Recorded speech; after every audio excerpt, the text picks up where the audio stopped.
What's up, everybody, and welcome to week one of the Late Round Fantasy Football Show. This is going to be a really fun show. I'm David Kitchen, and I'm not JJ.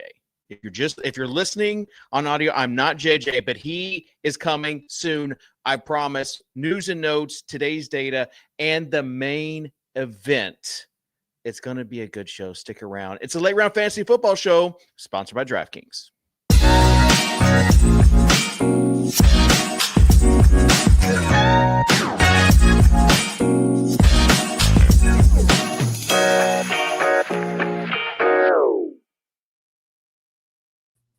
All right, welcome in David Kitchen, aka JJ's number one, alongside JJ. How's it going, sir? I'm tired, very tired. We're recording this on Friday. Fortunately not in the morning, but 1 p.m. Eastern over on YouTube. And we are, we had an extra hour of lost sleep last night because of that lightning delay with that opening game. And honestly, after that lightning delay, things got kind of boring with that game. It went from being a really fun back and forth game to just completely dead. Yeah, people should have just gone to sleep. Yeah. They would have gotten more sleep, more energized, and they didn't miss anything except for tilting CeeDee Lamb's catches. Yes, the CeeDee Lamb stuff was not great. I think most people were just kind of rooting for some kind of crazy ending. And, Lamb had two really, really big opportunities on that final drive. The one went directly through his hands. Now I know it was the middle of the field. Dak was awesome last night. He was. I don't want to take anything away from that at all, but he also is not afraid of throwing some hospital balls. He's very aggressive, very aggressive down the middle of the field. He did that with Jake Ferguson in the end zone. Ferguson almost got lit up. Yeah. I mean, that happened with Ferguson, and then CeeDee Lamb, on that play, look, he's one of the best wide receivers in the game. He's got to make that play. And I know that he would probably say the same thing. And then at the end, where they have that fourth down and they see that one-on-one coverage on the outside and they say, we're going to take a chance, which is like the Ben Roethlisberger special. Like back in the day, Roethlisberger would always do that on 3rd and 4th and short, and it would drive Steelers fans nuts. But you got to do that. You got to take those shots when you have those advantageous matchups. It's Dak Prescott to CeeDee Lamb. That's one of the best connections in football. And so you can't blame Dallas for taking that shot. And it was there for him. They had it. It just went through his outstretched arms. It would have been a hard catch to make. But again, he's one of the best wideouts in the game. He could have made that catch. For sure. That first half, though, was great. And it just reminded us why fantasy football is the greatest. Unless you have A.J. Brown, we'll talk about that in a second. A few housekeeping notes. Number one, shout out to our sponsor, DraftKings. We appreciate you. We have a special, if you scan that QR code in the corner, use promo code late round, deposit at least $5, you'll get a DFS ticket. And again, a shout out to DraftKings for being with us in the best ball season, and they're going to be with us for a little bit during this NFL season. The next thing, JJ, you want to announce it? Sure, I'll announce it. You did a ton of work on this. We have officially partnered with iHeartMedia and the NFL, and we will be officially part of the official NFL podcast network this season, which we're very, very excited about. I think that, this is good. A lot of people are saying, what's going to change with the podcast? And what's going to, there's not much that's going to change from a content perspective. That's all going to be there. We are going to try to create revenue with the podcast and do a little bit more on that front, to continue to grow the business. But it's also just going to help a lot from an exposure standpoint for us to get out there more and to have a platform and a connection with the Shield, right? With the NFL. And I'm really proud of the work that we did, and I'm proud that, we've been able to do this. And I'm excited, to be able to work with, the NFL heart. So far it's been great and they've been awesome. And I only see good things, moving forward. Yeah, it's just really cool. It speaks. I'm not going to, I'm not going to kiss up to my boss right now, right? But I think it does speak to just the work that you've done, and excited about, seeing your content alongside the NFL. So you might get a push alert from the NFL. You might see QR code in the bottom of the NFL Network show. You might see some other stuff happening. You might even see JJ doing the mouth kazoo. If you watched any of the late round fantasy football show off-season podcasts, the mouth kazoo to Taylor Swift songs. Like maybe we don't know. We'll see. We don't know. Also, draft season is gone. Now we're into the regular season. So we've got Patreon membership available. Go to lateround.com. You can get all the weekly rankings and you can join the community, the Discord. It's awesome. I have grown to love the Discord and they have grown to love me, I hope. I think the Discord honestly is the biggest perk of the Patreon. Like, yes, you get, my rankings and I keep on top of them, and I'm giving you guys rest of season rankings. Those will be out every Tuesday every Tuesday morning. I work on them during Monday Night Football every week. As I'm doing it, I'm in the Discord, like talking to people like, I have this guy here and I can't believe, because I compare my rankings to consensus and I say, I can't believe, I'm just talking through it with everybody. And that's really the vibe of the Discord. I mean, I'm just talking with everyone throughout the games and, tilting as everyone else is, as AJ Brown doesn't see a target until 2 minutes left in the game.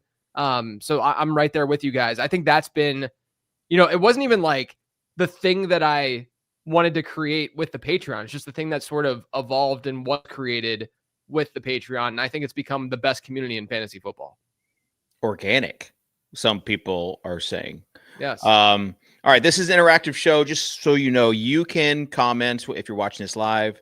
If not, if you're watching this later, or if you're listening to this later, you can always come back to the YouTube and leave us a comment. And we look at all those comments, and you might even be featured on next week's show. So Jason says, congrats, guys. Also hoping no one else finds you in my league. LOL. If someone does mention JJ in your league, Jason, do not say, oh, that guy's the worst. Yeah. Just let it be. Just let it sit. Yeah.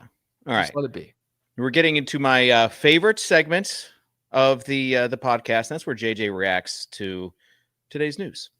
Today's fantasy news. All right. So I'm going to list, if you're again new, I'm going to list some news items. JJ's going to react. He has not seen any of these. That's the nature of the show. For audio listeners, because this will be hitting the late round podcast feed. Yeah. The nature of this show is very much I'm reacting to things, and I like this section of the show. There's not. Yeah, and you might break out in rash sometimes because like you're not used to that. You're used to like preparing.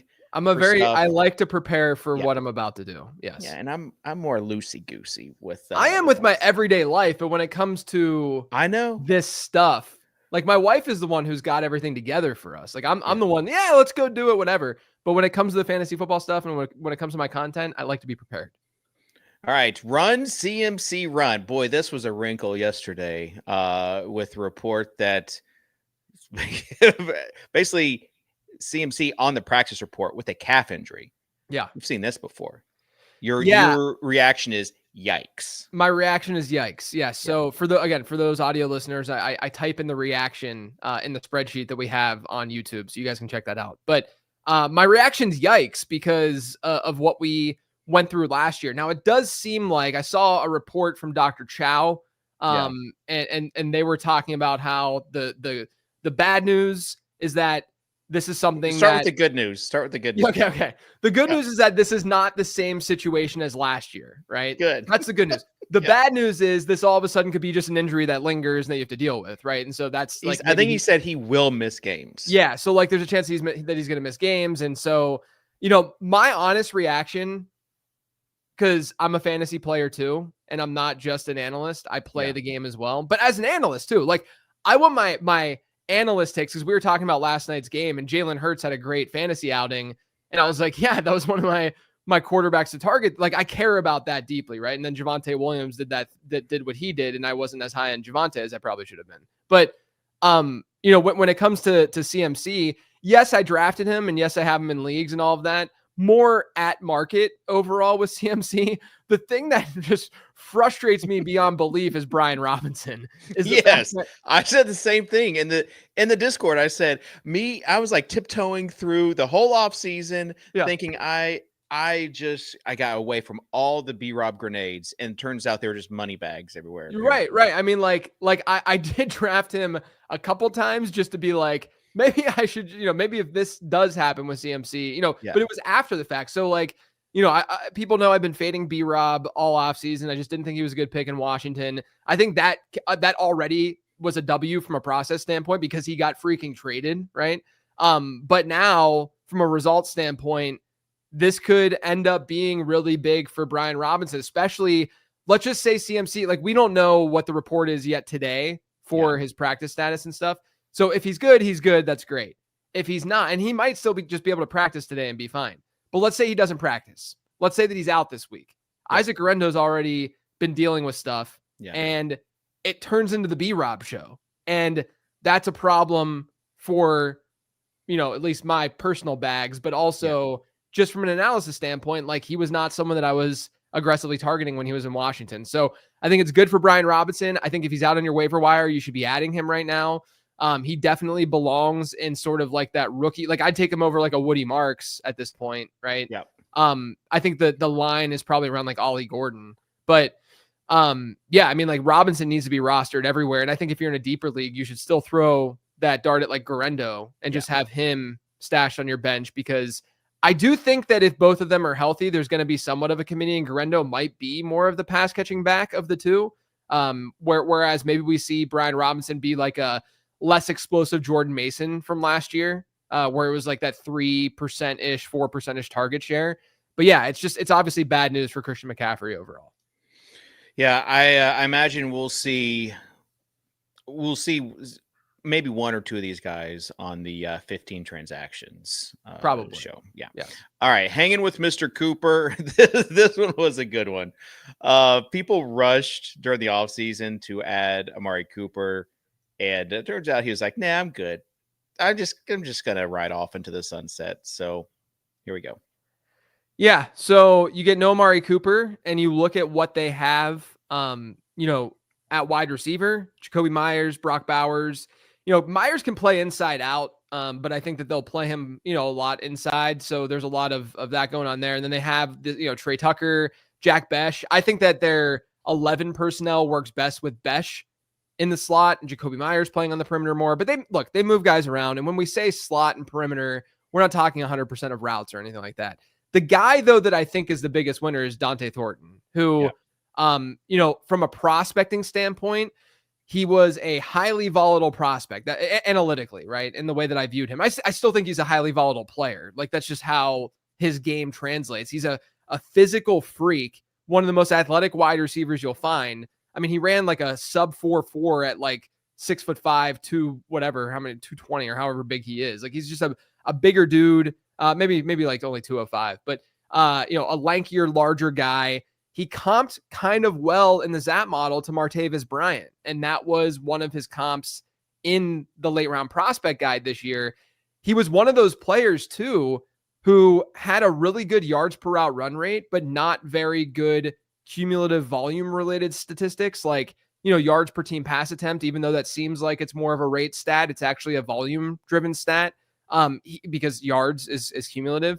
And he was not good there. He was often the 4th, 5th target getter on his own team in college. But when he got targeted, because his ADOT was so large, when he got targeted, he was making these splash plays. And so his yards per route run rate looked really, really good. The last couple of years, we've seen this kind of like, they're not the same kind of player, but the same kind of analytical, statistical anomaly and profile happen. One was with Puka Nacua a couple of years ago, and then last year was with Ladd McConkey. I would say objectively that both of those guys were better prospects than Dante Thornton is, but I do think it's at least intriguing, and he should be rostered everywhere just because of that. Do I think that he's going to be like the thing with Nacua and Ladd is that both of them can handle a lot of volume, and I don't think that's the kind of archetype that we're working with Thornton. But what I do think we are working with is a potential big play receiver who is going to play a lot of snaps and run a lot of routes. And if you need that volatility in your lineup and that ceiling in your lineup, I would go for it, especially for a rookie wide receiver. So add him now before next week he's inevitably, someone that we're calling out on the waiver wire. All right. Brown and blue. You know what this is about, right, JJ? Yeah, is this AJ Brown and Jaden Blue? Yes. There we go. Yeah. There we go. Stinker. I'm just actually going to put stinker as my reaction. There's a stinker of a game for AJ Brown and a stinker of a situation for Jaden Blue. I was just okay. Let's talk about AJ Brown first. Okay. He throughout August had this hamstring injury. If you watched him last night, because I did watch some of this stuff, not just the broadcast, but rewatching some of this, like I don't think that he looked 100% either. There's some metrics out there, separation related metrics and open rate kind of metrics that didn't favor AJ Brown against Dallas. So I think that he probably was just not up to game speed. I wish we would have known more about that and not been as confident in playing him, but what are you going to do? Hindsight's 2020. I'm not going to be overly concerned about AJ Brown. The thing that I am a little bit concerned with is that Philadelphia has a new offensive coordinator. Kellen Moore's not there. And I do wonder what this offense might look like. I haven't looked at the data, but I did see Mina Kimes tweet that there was a lot less motion in that Philadelphia offense last night. That's never a good thing. Usually motion correlates to more efficiency offensively. And so I do have some concerns about this Philadelphia offense. And not only that, Jalen Hurts, he escaped pressure, but he did not sit in the pocket very comfortably last night, I thought. And so that's also something that we have to watch out for. Now, the Jaden Blue thing, I'm honestly a little bit surprised by how many people are so quick to just say drop Jaden Blue. He got dropped in so many Yahoo leagues. I think right afterwards, I saw it was at 16,000. I don't know how many it is total, but I bet it's a ton. Yeah. And look, I understand the concern for sure. You want this dude to be dressed his first game in the NFL, but he, like AJ Brown, missed a lot of time in August with an injury, and he's a day 3 rookie, and he's a pretty raw prospect too. Like, he's not a guy who has a ton of experience at the position. He did declare early, and he didn't have a lot of work on the ground at Texas, partially because of him and who he is as a player, but partially because of the competition that he was playing against on his same team. Right.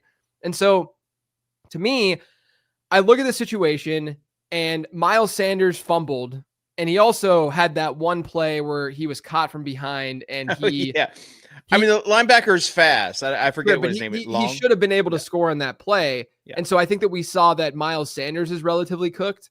And the fumble certainly didn't help.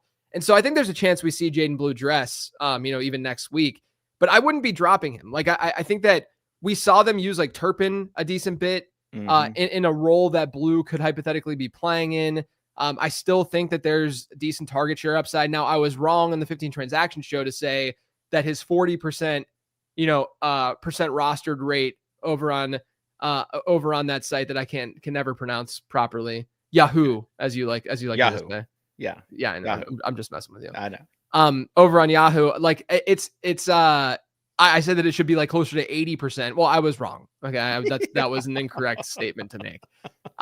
It probably should have been 40%, but it did shock everybody. It was like the first big 40%. Yeah. It still should be 40%. Like, don't let that one game and the fact that, like, we saw this with Devon Achane just a couple of years ago. And honestly, not like a totally dissimilar kind of like explosive back. Like, Devon Achane was a better prospect, got more work on the ground, all of that. But like, just don't lose hope yet with Jaden Blue. And the interesting thing too is that I'm seeing a lot of people, and this may or may not be foreshadowing for next week's 15 transactions column and podcast, but I'm seeing a lot of people say to sell Javonte Williams because, they didn't like him entering the season, and he comes out, he has a big game, multi-touchdown game.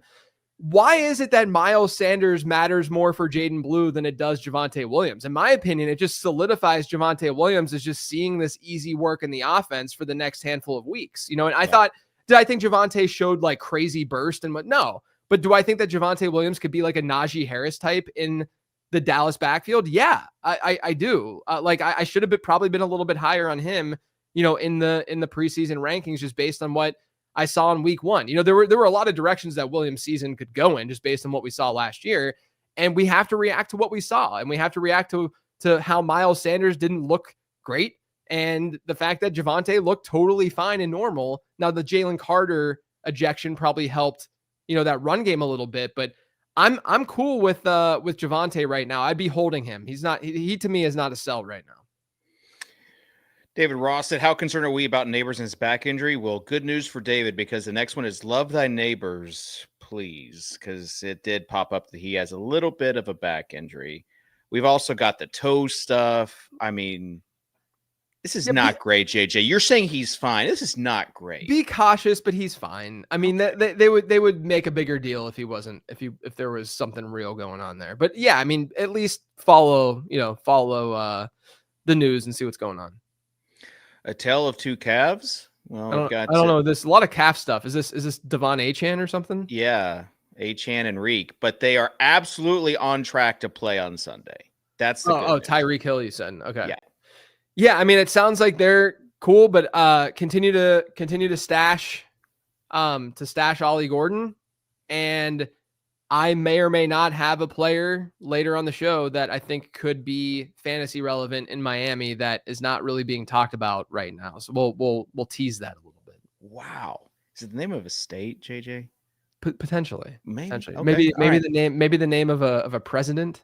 Oh, of an NFL team, maybe. Yeah, President Malik. Don't give it away. Kirk in progress. Christian Kirk is hurt, and now we've got all sorts of people talking about Houston rookie wide receivers. Yeah, so I think Jaden Higgins gets a bump, and he entered my top 50 as a result of Christian Kirk likely not playing this weekend. We haven't gotten he hasn't been officially ruled out, but it sounds like he's not going to play. So Jaden Higgins gets a little bit of a bump. Now, if you look at the depth, they have Xavier Hutchinson. They just have a bunch of Iowa State wide receivers left on this team, right? Xavier Hutchinson, I think, is more of a perimeter, a backup for whoever they would want to have on the outside, which would be Higgins or Nico Collins if one of them went down. Christian Kirk was going to play the slot for them. A really attractive role in this offense, especially with this poorer offensive line. So I liked Kirk this week, as you guys heard on the Sleeper Show. Jalen Knoll is someone that you should be paying attention to. It is not Noel, it's Knoll. For the record, you will hear a lot of people say Noel. It's actually Knoll. He doesn't like Christmas. And so Jalen Knoll, I liked a lot as a prospect. I thought that he had some like Randall Cobb to his game, sort of a can do things close to the line of scrimmage, can do things after the catch, but also can get down the field well. And if this is his opportunity to step in and maybe see some slot work, don't be surprised if he's someone that we see on waiver wire columns next week. And he might be another player that I'm talking about later. All right. Big news here. Juwan is healed. Juwan Jennings, miraculously healed. He's back in practice. He got the bag. Some are saying, JJ, that this little wrinkle in his contract as far as performance bonuses, that might have helped the healing process. Yeah. Sometimes money can buy health. Yeah, I mean, look, he was someone that I liked at the beginning of the offseason. He was a target of mine. I still kept him as a target just because, towards the end of the offseason, towards the end of draft season, when I'm doing that guide, I never know exactly where a player's ADP sits. And so I have to say, just kind of look at my rankings. I like this guy. I don't know where he's going to really be in your draft just based on all of these extenuating circumstances. So I like Juwan. I mean, like, if you look historically at players who have been drafted in the middle rounds like him, this is before all the holdout stuff and the injury stuff, who had the peripherals that he had in the previous season, they all hit at a very, very good rate. And you can sit here and say like it's a late breakout, but there's really no difference between late or early breakouts with those types of players. And so I think Juwan Jennings, he's not someone that's got a lot of speed. I don't know if he's like a true one, but I don't think they really have that true one on that team. Like even Ricky Pearsall, I don't know if he's that guy. I just like the offensive environment a lot. I think they could throw a decent bit, and they should score more touchdowns this year. So I like Juwan Jennings. I'm very, very, very pleased that he is going to be playing this weekend because he's another player that I drafted a lot this year. Okay, we've ran into a Waller. This is Darren Waller. Had a setback yesterday. And really, I mean, Waller's not rostered in a ton of leagues, but you think about this offense, this Dolphins offense, they're just going to they haven't had a full squad to really play or practice with this offseason. They're just going to roll people out there. And really the only two guys that have not been hurt have been on the starters are Waddle and then the guy that you might mention later. Yeah.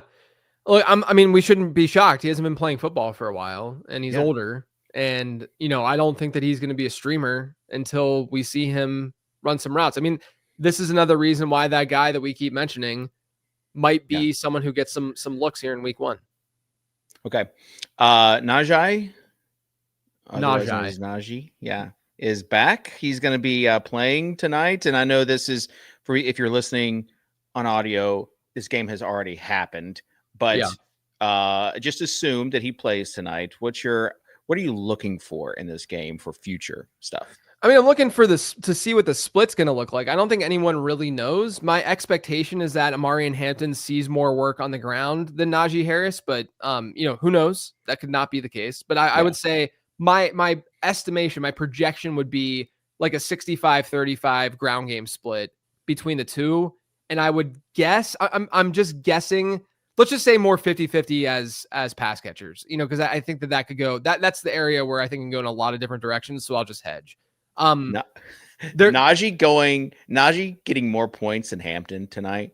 Oh, it just put people possible, in a tailspin. Yeah, it's very possible. I think that with Najee back, it's harder to be as bullish on Amarian Hampton, but I think him, when you're thinking about range of outcomes, him missing all of camp and allowing Amarian Hampton to be the one and allowing him to get those reps and stuff, and then him show up and show off, like that to me is pretty valuable for Hampton to be, instead of that, 4th round pick, more of a 3rd round pick. But I've said a lot this offseason that I think Amarian Hampton is more of like a floor play than a ceiling play, just given the offense that he's in and the lack of targets that typically go to running backs in this Greg Roman offense. They also have some offensive line issues right now that, from an injury perspective, that I'm a little bit concerned about. And this is not an easy matchup against Kansas City, right? So like my answer to this, my reaction to this is don't be surprised if Amarian Hampton has somewhat of a dud. Now, I'm not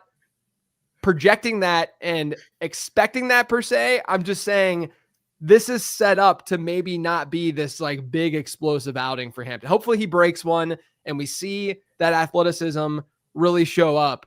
But it's not an easy matchup overall. And so I'm trying to anchor my expectations a little bit. Dave in the Discord says, or Dave says in chat, if Najee outscores Hampton, I will be tilting insanely hard in the Discord. And that's, we might have to create a new channel if that's the case. All right, JJ, I heard a stat this week, and tell me what you think about it. Prior to last year, Matt LaFleur, his first 5 seasons, they never had a pass rate under 54%. Do you know what it was last year? Probably around like 47%. 48%. Yeah. How crazy. What a stat. Yeah. What a stat, man. I know. Yeah. I forgot where I heard it. You know what's interesting is that someone did mention to me, and it's a valid comment to make, that I said that on the 10 Trends episode, and then later in the show at the very end I talked about how teams are running the ball more, right? How over, but what I was trying to say is a pretty sizable. Exactly. There's a big difference between, like, I do think that maybe Green Bay isn't as pass heavy as they were when Matt LaFleur first got there, but I do think they're going to be more pass heavy. And this is obviously about Jaden Reed. The headline here that you've created is Reed between the lines. Yeah. And so, I mean, like I'm nervous about Reed, right? And I would say, I'm not going to type it into the reaction cell, but I'm nervous about Reed and how this foot is going to hold up. I'm excited for Matthew Golden, another guy who I targeted a lot this offseason. And I want to see what that wide receiver rotation looks like in Green Bay, because I think Romeo Doubs is going to obviously be a starter, but like, how much run does Dontavian Wicks get? What do we see from some of these other guys that they have? How much 12 personnel do they run? Does Tucker Kraft end up seeing a big target share as a result of Jaden Reed maybe not being 100%? So we don't even know if Reed's going to go because he hasn't been practicing this week. We'll see. To me, if he doesn't go, what does that tell you for future weeks? I mean, that is a very, very big deal, because the whole idea here is that he's playing through pain. And if he can't play through the pain right now, then why is that? And this is like a multi-month injury. So like, why would he just be able to play through the pain next week? So I would be nervous about Jaden Reed. In that stacked 10K charity league I'm in, I have Matthew Goldmees on the bench. I suspect he's going to be in a lot of benches. And so if he goes off, will be great for future stuff. Yes. But I'll be tilting with Dave. I mean, I think he's like a top third. I think he's like I think I have him ranked as like a wide receiver 3 this week. So he can still, in some lineups, find your lineup unless you went wide receiver heavy. All right, that's it for today's news. Let's get on to today's data. Today's data. All right. So I like the transition. Yeah. I went to ChatGPT this week. Oh boy. And I asked ChatGPT to do something that I've been wanting to do for a while. Yeah. But how do I reward my employees? Be specific. Yeah, right. And I asked ChatGPT, essentially what I wanted to see was, all right, we have ADP and we have in-season production. And then we have the final end of season points per game production, right? And the question I basically asked ChatGPT was, when you look at top 18 quarterbacks, top 36 wide receivers and running backs, and top 18 tight ends, when does in-season production and points per game become more predictive of how these guys finish the season versus average draft position? Because we know crazy stuff's going to happen. AJ Brown is not going to finish as a wide receiver 8 in fantasy football this year, right? Like, this is just more than likely not going to happen. And so, when are things more predictive in season versus what we've seen with ADP? So I talked to ChatGPT about this. I fed it a lot of data. It actually thanked me for the clean data that I fed it, which was pretty cool. Wow. Yeah. That's awesome. It said thanks for, like, it literally was like grateful that I gave it whatever whatever it is, gave it the data. And so the input. Yes. And so it gave me what it called crossover weeks, which I think is a good way to think about this. Like, when should your brain generally cross over at each position to think that, okay, we don't need to pay as much attention to where we drafted these guys. We have to pay more attention to what's going on in season. Every position is different. Quarterback, it's around after 3 weeks. You should look more in season. At running back, it's around after 4 weeks. Wide receiver after 2 weeks, which is kind of crazy. And then tight end after 3 weeks. Now, keep in mind, ADP is not the most predictive thing on planet Earth when it comes to, how these guys actually finish the season. And so when I say after 3 weeks at quarterback, it's still not going to be like super, super predictive of how the season's going to end. It's just that we can probably not be like overly confident about the rankings that we're looking at in weeks 1 and 2 at quarterback. We should still anchor a little bit to what we saw from an average draft position standpoint. The thing that I asked it, though, I was actually on a walk today and I thought about this. So I literally pulled out my phone on the walk and I asked ChatGPT, and I said, when is it nearly like twice as predictive, right? When is that? When can we look at quarterback and running back, wide receiver and tight end and say, okay, in season data right now, where these guys rank in points per game, it's basically twice as predictive as ADP. Okay. At quarterback and running back, it's after week 5 or 6. So it's a month and a half into the season as to when we can feel pretty good about in-season rankings. Wide receiver, again, it takes 2 weeks basically for in-season ranking to be more predictive than ADP among top 36 guys. But it becomes more than twice as predictive like 2 weeks after that. So it takes a little bit more time for that to develop. Tight end is kind of weird. Tight end basically is like, okay, the crossover happens after about 3 weeks, but that crossover is also when there's a lot more predictability at the tight end position from an in-season data perspective versus ADP. And a lot of that just has to do with the variance of the position and how, going back to what I talked about earlier this offseason with the tight end dead zone episode, how tight ends in that tight end 7 to tight end 20 range or tight end 18 range, how there's been no correlation between where they're drafted and points per game scored. That just plays into this, where ADP is not very predictive at tight end. And so once we get a few weeks of data, we can feel pretty confident that those tight ends are going to be the ones that we should care about a little bit more than where we drafted them before. Now, this data does not say like, oh my gosh, if AJ Brown doesn't perform next week, then he's absolutely screwed. This is just a very high level look at how, like when we should start to sort of shift our mind and shift our brain to not focusing so much on average draft position. I thought it was interesting. Hopefully you guys find it interesting. I don't think that it's something that we need to like write novels about and start like writing tons of articles about, but I do think that it's at least something that we can use and it's actionable for our fantasy teams. All right, good deal. Let's get on to the meat of the show, shall we, JJ? Let's do it. All right, these are players that you like more than consensus this week. Yes. Starting off with someone who used to be considered elite. Some have said that he's your doppelganger. That's right. Mr. Joe Flacco. Mr. Joe Flacco. So what I've done is I take my rankings and I just compare it to overall consensus. I get that from Fantasy Pros. I'm doing that on either Thursday night or Friday morning for the show. And the way that I do my rankings, people on Patreon know this, is I tier them. And so, when I say like where I have guys ranked, it's usually within a bucket of sorts. And I know that, the rankings that I'm looking at don't necessarily have those same buckets, but I'm trying to just compare and contrast to see who do I seem to be higher on this week than the rest of the market. Joe Flacco is one of them. In my ranking, I have him in that QB 19 to QB 23 tier. This was pre Thursday Night Football. Consensus has him at QB 26. So I'm relatively above market. He had 5 top 15 performances and 5 starts in the regular season the last time he was in Cleveland. Cincinnati is a bottom 10 secondary, according to PFF. Cleveland's going to have to keep pace with the Bengals.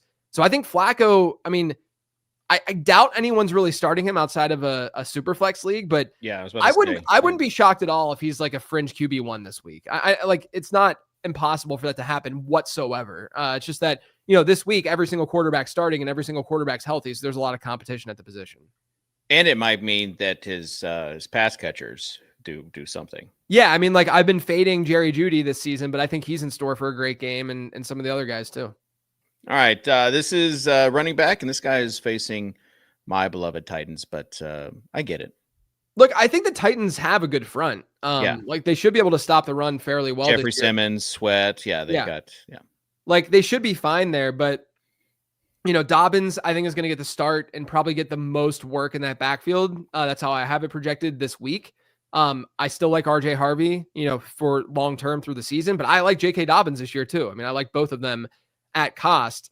But given this is the game with the biggest spread on the slate, the Broncos are the biggest favorites. If they hit a positive game script, they're not going to throw the ball that much more than likely. J.K. Dobbins could see a lot of work on the ground. So I have him in the RB 21 to 26 bucket, and the consensus has him at RB 30. So I'm well above market with Dobbins, just based on the fact that I think Denver, walks away from this game feeling pretty good, about their feeling good just about getting a W. Agreed there. I just want to see some flashes of brilliance from Cam Ward. We might. It's one of the toughest matchups that he can face to be able to show. So if he shows it, that's huge. On week 1. Yeah.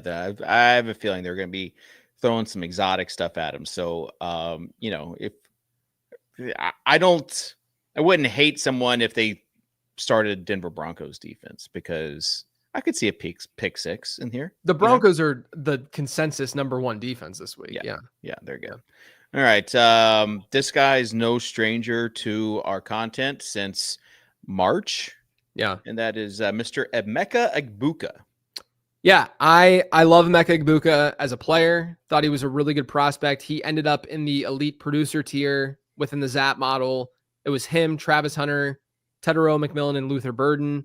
McMillan and him and Egbuka, despite the draft capital differences, they actually, and I like McMillan, but the two of them only were like 0.3 points away in Zap score from one another. So they were pretty close as prospects, different types of players. But, Egbuka is now walking into a situation where there is a clear opening for him, right? Chris Godwin's not going to be playing. Jalen McMillan is going to be out for the first chunk of the season. Who knows when he's going to be back. Now, Mike Evans obviously still there, and I talked about this on the 10 Trends episode, how I think Mike Evans still has it, right? Like he didn't show any signs of falling, but I do think that we should sort of just assume there's going to be some drop in production just because of his age, entering the season. But I still think he's good. But regardless, Emeka Egbuka is going to walk away from this game more than likely with the second most targets. I think that he should easily hit a 20% target share against an average to below average secondary, and it's a game that has scoring potential. So I have Egbuka in that wide receiver 22 to 24 range, that bucket of tier. Consensus has him at wide receiver 29. So I like Igbuka more than the market this week. Yeah, this is a guy that I think that to us, yeah, sure. But like to someone who might have just started research and may have just drafted him and hasn't paid a ton of attention to the offseason, this might surprise him. Yeah. Agreed though. All right. This next guy, poster boy, tight end, Mr. Chig Okonkwo. Yeah, thumbnail. He was the thumbnail player. Yeah. I had this one. I actually am pretty chalky at tight end this week. I have him in that like tight end 18 to 20 range, and his consensus rank is 21, and that's really one of the bolder stances I have at tight end apparently this week. So, I'm not really high or low on anyone. He had a high route participation rate with Cam Ward in the preseason. I talked about this on the Sleeper Show.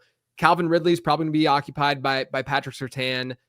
Negative game script means more passing potential for Tennessee. Maybe he's sort of their outlet. There's a chance that that's the case.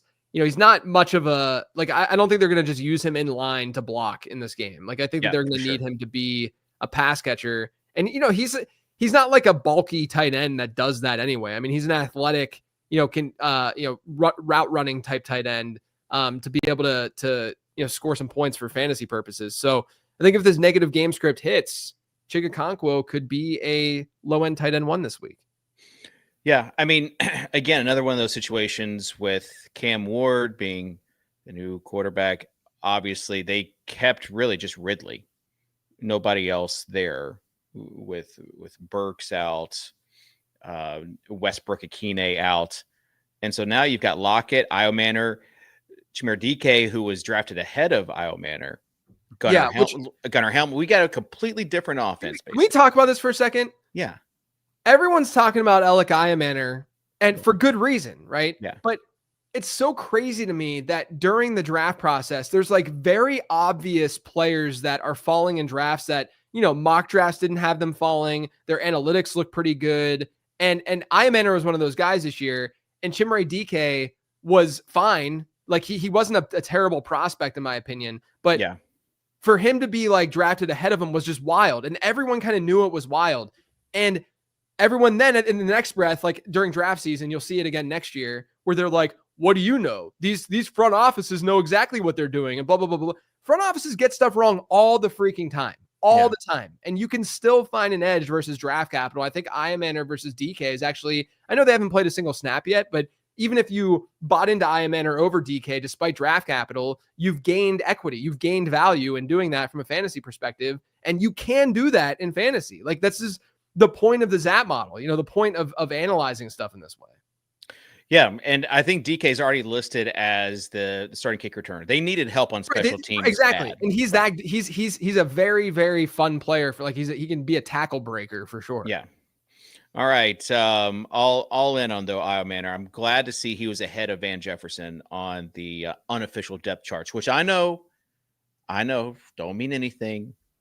But to me, they confirm my priors when it's something that I want to be true. All right, let's get to bold predictions for week 1. And you've got a guy who, Jerome Ford, he's going to be in the newsletter as well. But you have him as a top 15 running back this week. I like this. Yeah, it's bold prediction wise. I don't have him ranked there, to be clear. But bold prediction wise, I think that Jerome Ford finishes as a top 15 running back this week. That's my first bold prediction for the week. I'm going to give 2 of them every week during this main event part of the show. Look, there's a top tier matchup against Cincinnati, like we talked about with Joe Flacco.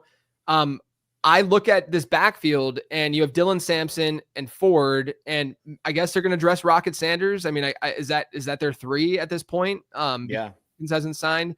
And so I actually liked Sanders a lot as a prospect. So I don't want to like completely write him off. I usually would for like a random dude who's jumped around. Yeah. You were excited about Sanders joining the Browns after he got cut. Excited from the perspective of like, maybe it's not totally toast. Right. But with Jerome, on the flip side, real quick, this just goes to a little bit. And if you are in the Discord, you understand that like you have your ZAP model. Yeah. Right. And so you like when the ZAP model gets something right. Sure. And so there was a guy that got cut. Not going to say his name. Huh? We can say it. Damian Martinez. Yeah.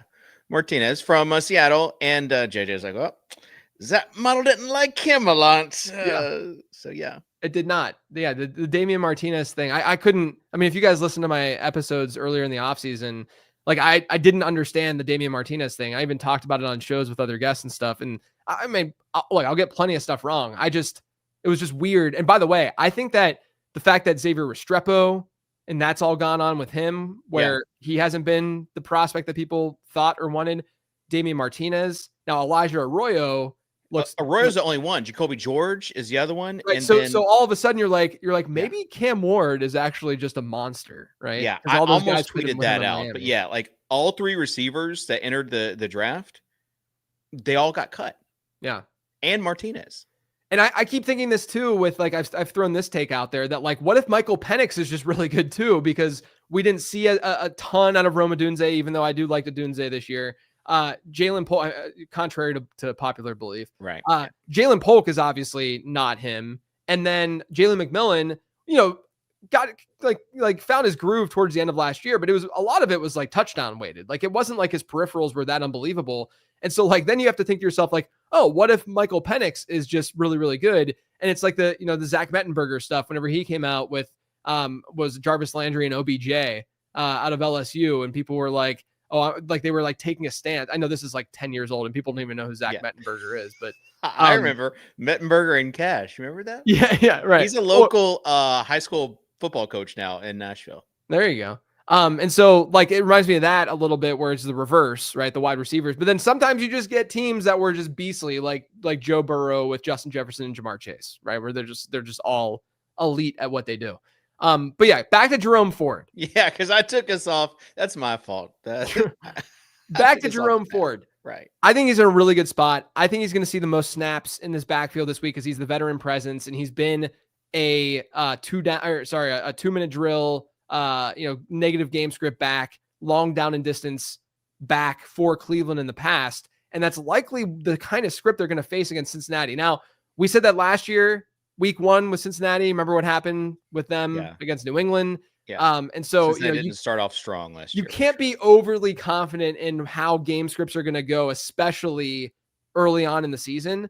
With that being said, I think that regardless of the game script, Jerome Ford will see a lot of work. I don't mind Dylan Sampson as a dart, but I think Ford is just a lot safer given it's week 1 and he's not the rookie.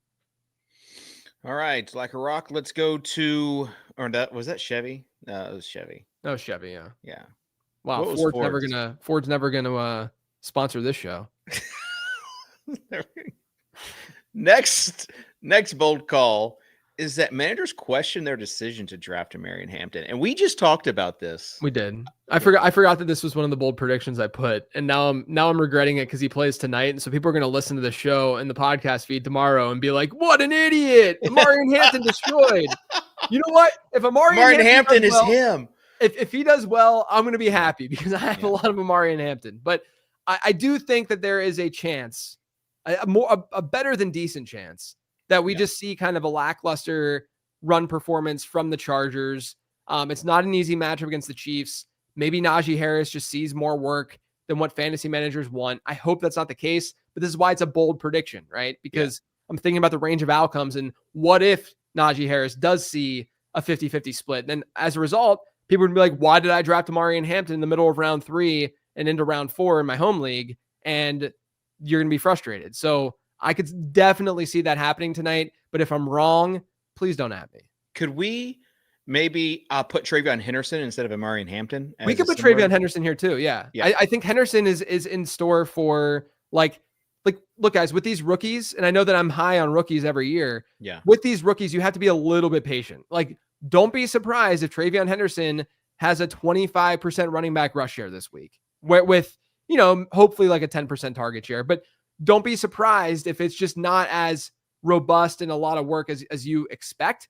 If it is, then it's rocket ships, right? It's game over. If he's seeing, the absurd backfield share that we want him to see, just don't be shocked. Amarian Hampton. That's right. That's right.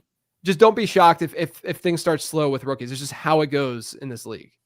All right. A reminder to like and subscribe if you're watching this right now, even, let's get some thumbs up on here, and let's get to the look ahead waiver wire. Yes. So I'm gonna throw some names at you guys each week to think about adding off the waiver wire now before the week's games happen, just based on what could go on. So obviously these are gonna hit at a way lower rate than like the 15 transaction show. So don't think that like these are my priorities from the standpoint of like over what you're gonna hear from me on Tuesday morning. But with that being said, I already talked about Jalen Knoll. With no Christian Kirk, more than likely he might see the slot more than in the field in general, more than people expect. I thought he was a really good prospect. Didn't even think he was that. I mean, he's a very, very different player than Jaden Higgins, but as an overall, like what he can contribute in the NFL, I didn't think he was that different of like a overall, like score wise than Higgins. Higgins definitely scored better in the Zap model. Definitely the guy that I would prefer. But Jalen Knoll is a really, really fun player. Like I said, one of his comps was Randall Cobb. He's got kind of that style to his game. So I'm excited to see if Jalen Knoll sees some work. And if he does, he would be a top waiver ad next week. Louis says Knoll is a better wideout than Higgins. Whoa. Yeah, people believe, like I'm not like against that coming to fruition at all. Like I think Jalen Knoll is a good wideout. It's hard for, like, we talk about best ball brain after we've drafted 300 teams in the offseason to think about like Knoll being undrafted at the end and like Higgins being drafted before the 10th round, really like in the 8th round. Yeah. He started, I know. And I was looking at my portfolio, my exposure in best ball, and I was like, I'm more underweight on Higgins than I wanted to be. Yeah. Like, well, if we knew about Christian Kirk as well. Yeah. Like, I would treat it a lot differently. Things would have changed too. Yeah. We thought he was going to be the slot guy right in there catching all the passes. All right. This guy, I don't know if you heard of him, Malik Washington. Yeah, we definitely haven't talked about him on the show yet. But no, Malik Washington, I liked him coming out last year, actually. If you guys remember, if you guys have been, late round prospect guide readers, he was someone who didn't have great production until his final season in college, and it was a late breakout for him. But he is a powerful, powerful slot guy. Like, if you think about how Miami ran that offense last year with Jonnu Smith, I think that there's a chance that we see Malik Washington play the Jonnu Smith type role in the Miami offense this year. So, sort of that lower A dot outlet for Tua, someone who can generate a lot of yards after the catch. You have question marks with Tyreek Hill. Like, I think that he's someone in deeper leagues you should be rostering right now. And then if he plays a good number of snaps this week, and if he sees like a 15-16% target share, he's going to be featured in some waiver wire articles, and his percent roster number is going to rise. So I would get him now if you can. Don't drop like one of the rookie running backs that we like or anything like that. But, if you just have sort of an easy bench space to throw a player at, Washington's an interesting one. All right. This next one hurts me a little bit. Yeah. Someone who drafted so much Roschon Johnson. I want to know if it hurts you also because of how you felt immediately after the Bears drafted him. And that is Kyle Monangai. Yeah, so Kyle Monangai, I didn't think was that good of a prospect. I still don't think he's that great of a prospect. Guy is right now listening to this podcast. What's that?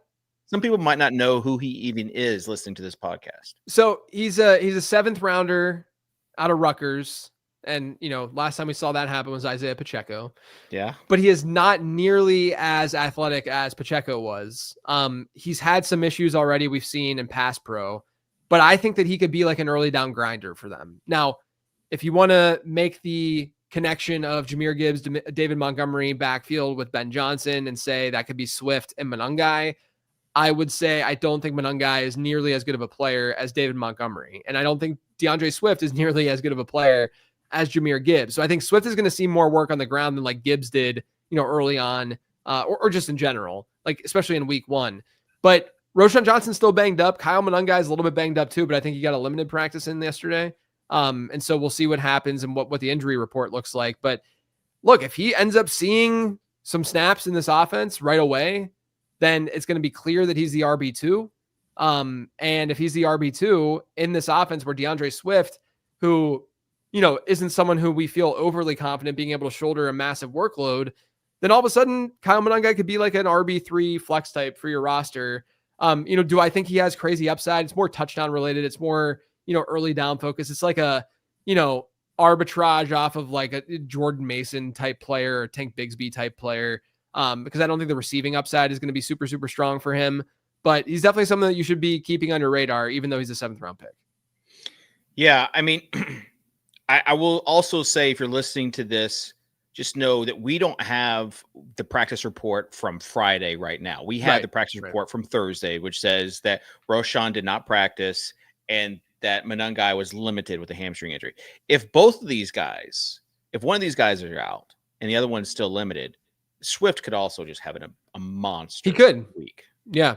Yeah, absolutely. For sure. So, all right, let's get to the next one. Cedric Tillman. Yeah, Tillman's still rostered in 24% of Yahoo leagues, I think. And so I'm just interested because I think that and I talked about this with Jake Seeley on late round perspectives that dropped today. And, Seeley mentioned that he wouldn't be surprised if Tillman just outscores Jerry Jeudy this year. And I don't think that's like a crazy, crazy take. Now, obviously we would bet on Jeudy, but I don't think it's that insane of a take. Tillman last year had like a 22% target share the month before he was injured and had that brain injury that ended his season. And so, in this matchup against Cincinnati, like I talked about with Joe Flacco, I would not be surprised at all if Tillman has a decent day. And then all of a sudden people are like, oh yeah, I forgot that Cedric Tillman was like kind of going off before his season ended last year. And so since his percent roster number is as low as it is, I felt like I had to call him out as a look ahead waiver wire guy. All right, this next one, Niners defense. Streaming defense. The 49ers are still rostered, not in a ton of leagues. I don't think the defense is particularly great, but they get New Orleans next week.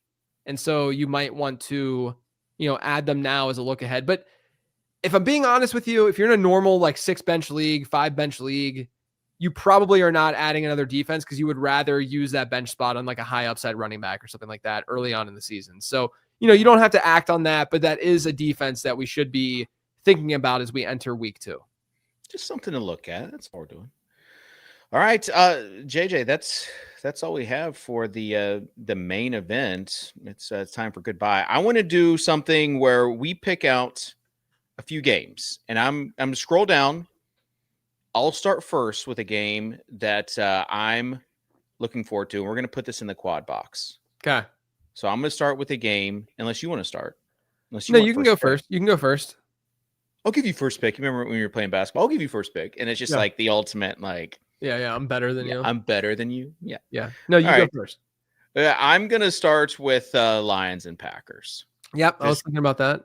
Okay. This game just seems obvious as far as what we're looking at, especially from this Packers side of things. Yeah. And then from the Lions side of things, what's life going to look like without Ben Johnson? Outdoor too, Yeah. What's Gibbs? Like, people are talking about Gibbs being the 101. Let's see what his workload is going to look like, because yesterday they said like, we'll see. Right. When talking about if he's going to have the same kind of workload with David Montgomery. So I'm going to go Lions Packers for my first quad box. I think I got to just go with Ravens Bills. Yeah. Because that's the premier game of the week, probably, I'd say. Island game. Yeah, Josh Allen versus Lamar Jackson. I'm really intrigued to see how they how the Bills deploy their wide receivers. I think we kind of know what to expect from the Ravens at this point. But Buffalo's the interesting one. Like Keon Coleman, I just want to see how he's lining up, how he looks. Khalil Shakir seems like he's healthy, so he'll probably play the slot. Does Gabe Davis get run now that he's back in Buffalo? Yeah. Maybe he takes over for some snaps for Josh Palmer. Probably not. But I want to see what this pass catching group looks like for Buffalo. Okay. This next one is a homer pick. I would pick Jags and Panthers, honestly. But as far as my quad box, the one that I'm going to make sure if I've had just four games on, I got to see what Cam Ward's made of. I got to see what this Titans offense is made of. So I'm going homer pick, putting Titans and Broncos in my quad box. And like 2 years ago, Stroud came out and shocked the world. Yeah, maybe it's Cam Ward. Maybe Gunnar Helm scores a touchdown. You're going to be devastated if he's just horrific in week 1. I am. Yeah. I'm not gonna lie. I'm an optimist. I can't sugarcoat that. I will be a little bit dead inside if he's horrible. I need to see flashes Yeah. of brilliance.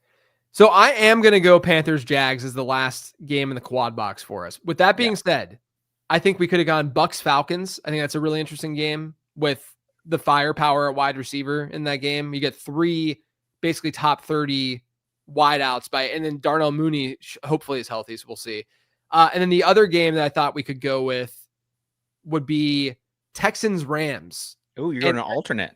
And I say that though, because I talked about this on the sleeper show. I want to see how the Texans offensive line looks. And I want to see some of those rookie wide receivers. And then obviously on the Rams side, I want to see how they split that backfield if they do any more with Kyren Williams. And then obviously if Matthew Stafford's healthy, but we're going to go with Panthers Jags, a game that I think is an intriguing shootout game.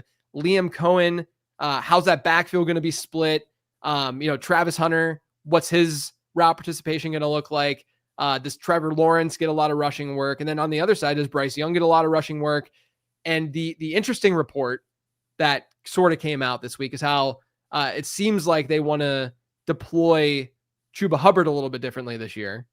And that was something that I had talked about quite a bit over the offseason. And so if that comes to fruition, I won't be mad about it just because I want to see Rico Dowdle get some love out of the backfield too. And I want the process to come to fruition and us see some, but I do think Chuba is going to be I said this from the start. I think Chuba is going to be a good fantasy asset through the first month of the season. Yeah. Give me Xavier Legette going off on one side. And then on the other side, give me Travis Hunter going off and just like setting the world on fire. I can't believe we weren't drafting him earlier. Yeah.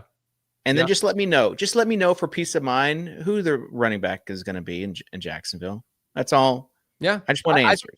I actually considered a bold prediction of Travis Etienne being a top 15 running back this week.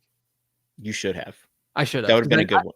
That would have been a good one. I think that's like there's an extra bold prediction for you guys. Also, when I said the Gabe Davis thing, I didn't actually mean Gabe Davis was going to like get significant run. He might even be practice squatted right now. I think David's been mentioned that in the chat. Yeah, he is practice squatted. It's Elijah Moore would be hilarious. Yeah. If he was the guy that. But no, I do think that it could be, we could see some Travis Etienne. I don't think we're going to see much Trevor Etienne. That's what Maddie is saying in chat. I think it'll be Rico Dowdle who's splitting with Chuba. I will say that week 1 is just infamous every year for just hilarious overreactions. Oh yeah, it's gonna be nuts. Yeah, and JJ, as an analyst, you are now used to it. It's like a sunburn now. It doesn't affect you. I've been doing over a decade now. That's right. For me, I just lean into it. I'm checking all the mentions. I'm burying my guys.